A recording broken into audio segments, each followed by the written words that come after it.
La cellule fermée est utilisée pour réaliser des analyses qualitatives ou quantitatives de composés volatiles ou dissous dans un solvant par transmission.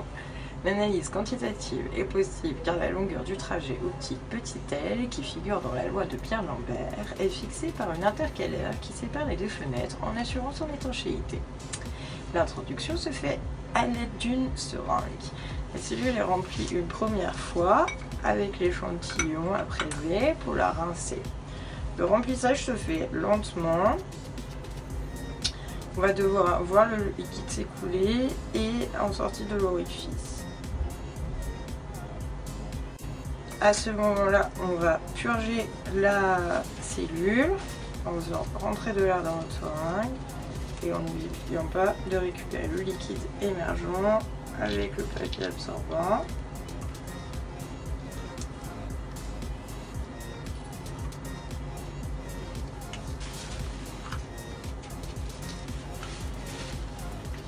Une fois ceci fait, on va reprélever notre échantillon pour cette fois-ci l'analyser.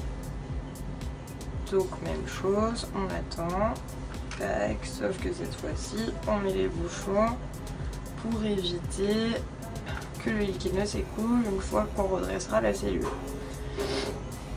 Avant d'effectuer les analyses, il faut faire un background. Cette notion a été expliquée dans la vidéo concernant l'acquisition. Une fois cette opération effectuée, je place la cellule dans le compartiment du spectromètre. Le rayonnement qui provient de la source infrarouge va traverser l'échantillon comme ceci, c'est le manque de travail par transmission. Une fois l'échantillon en place, il n'y a plus qu'à fermer le couvercle et démarrer l'analyse sur l'ordinateur.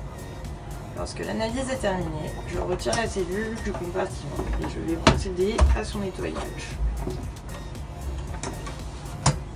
Je retire les bouchons et je le replace dans leur rangement. J'expulse le liquide avec de l'air, toujours, et la seringue qui est dédiée à ceci, sans oublier le papier absorbant.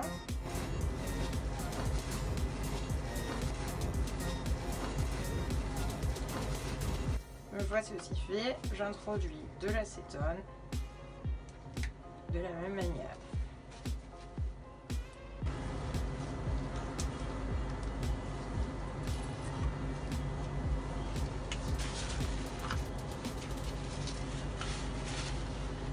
À ce moment-là, on va purger la cellule en faisant rentrer de l'air dans notre seringue 3 à 4 fois et en n'oubliant pas de récupérer le liquide émergent avec le papier absorbant.